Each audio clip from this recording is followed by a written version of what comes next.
अभी पिछले 10 अगस्त को दिल्ली के रामलीला मैदान में देश भर के लाखों रेल कर्मी एवं केंद्रीय कर्मचारी, राज्य के कर्मचारी एवं शिक्षकों ने एक महारैली में भाग लिया था और देश के 30 श्रमिक संगठनों के आह्वान पर, जिसके अगुआ थे और संयोजक थे शिव गोपाल मिश्र, आज हमारे साथ हैं all India railway men's federation के महामंत्री शिव गोपाल मिश्र जी। मैं सीधे इनसे सवाल करना चाहता हूं कि आपके इस आंदोलन का कुछ रंग नज़र आया? बहुत नज़र आया है। पहला तो रंग यही नज़र आया कि देश भर के तमाम जो केंद्र सरकार के कर्मचारी, रेल कर्मचारी, हमारे जो शिक्षक हैं, हमारे राज्य कर्मचारी हैं, उन सब के बीच में एक बहुत उत्साह है। जब वो लोग वापस गए, उन्होंने देखा, सब जगह चर्चा की है और सबसे बड़ा असर जो है सरकार पे पड़ा है। अब वो ये समझ रहे हैं कि इस समस्या के हल किए बगैर कोई रास्ता नहीं है, तो वो भी उनकी कार्रवाई भी काफ़ी तेज़ी से आगे बढ़ने का काम हो रहा है। वो जो कमेटी बनाई गई थी उसकी बैठकें लगातार चल रही हैं। हमें आशा है कि सरकार इस बारे में कुछ फैसला जल्दी ही करेगी।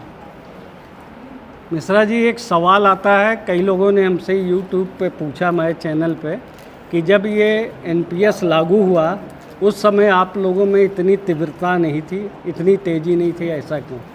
इसके दो कारण हैं। एक तो ये है कि जब ये स्कीम लाई जाने वाली थी तब भी एनडीए की सरकार थी, लेकिन हमारे जो महामंत्री हैं चौबे जी, उन्होंने सबसे पहले इस योजना की जब सुगबुगाहट थी उसी समय इसका विरोध किया था और भारत सरकार को इसके बारे में चिट्ठी लिखा था। पुरोहित जी जो उस समय स्टाफ साइड के सेक्रेटरी थे नेशनल काउंसिल जेसीएम के, उन्होंने इसका पुरजोर विरोध किया नेशनल काउंसिल जेसीएम की बैठक में भी, और नेशनल काउंसिल जेसीएम की बैठक के बाद उन्होंने श्रम जो कानून है उनके बारे में कोई मीटिंग थी, उस पर उन्होंने जो प्रधानमंत्री के साथ बैठक हुई थी उसमें भी उसको विरोध करते हुए बात उठाई कि सरकार कुछ ऐसा करने जा रही है जिससे कि पेंशन समाप्त हो जाएगी या बाज़ार में पेंशन लगा दी जाएगी, पैसा लगा दिया जाएगा, तो सरकारी कर्मचारियों को बाज़ार के हवाले नहीं छोड़ा जाए, उनको जो है वो सरकारी खजाने से ही पेंशन मिलती रहे।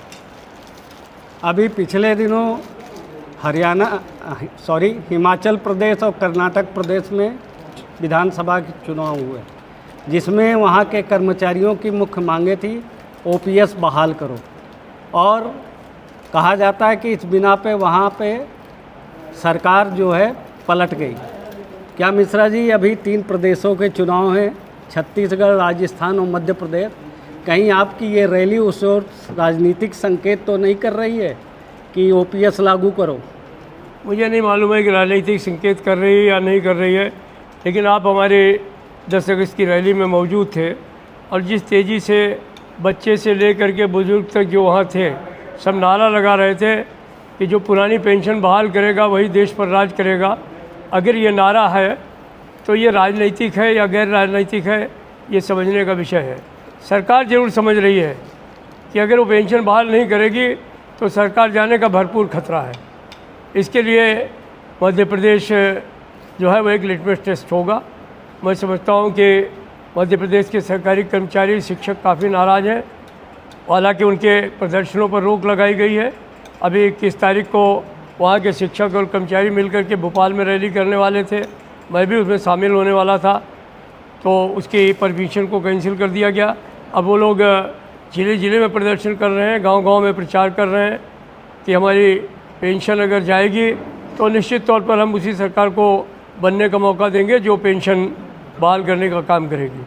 तो ये विषय न चाहते हुए भी एक राजनीतिक मुद्दा बन रहा है और मैं समझता हूँ कि सरकार भी इस बात को समझ रही है और मुझे लगता है कि वो 24 से पहले निश्चित तौर पर इस बारे में कोई न कोई फैसला जरूर करेंगे। मिश्रा जी, क्या सकारात्मक कदम अगर सरकार ने नहीं उठाया तो आने वाले लोकसभा चुनाव में इसका असर देखने को मिलेगा या आप लोग आह्वान भी करेंगे?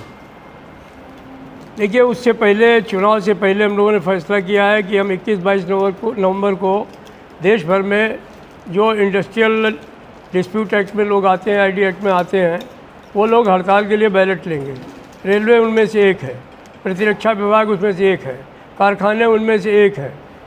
हमारे प्रदेश के कई राज्य कर्मचारियों के संघ भी स्ट्राइक के लिए बैलेट ले रहे हैं। तो हम सबसे पहले तो सरकार से चाहते हैं कि वो कन्फ्रंटेशन टाले और इस तरीके का माहौल ना बने कि उस चुनाव से पहले एक हड़ताल हो जाए।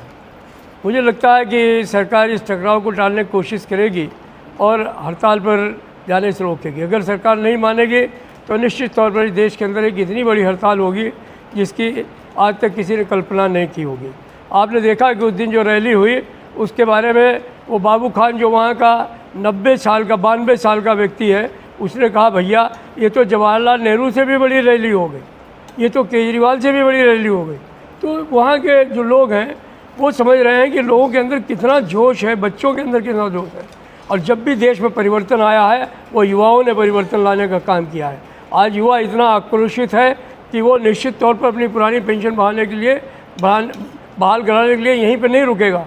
वो निश्चित तौर पर रेल बंद करेगा, रोड बंद करेगा, देश बंद करेगा, भारत बंद करेगा।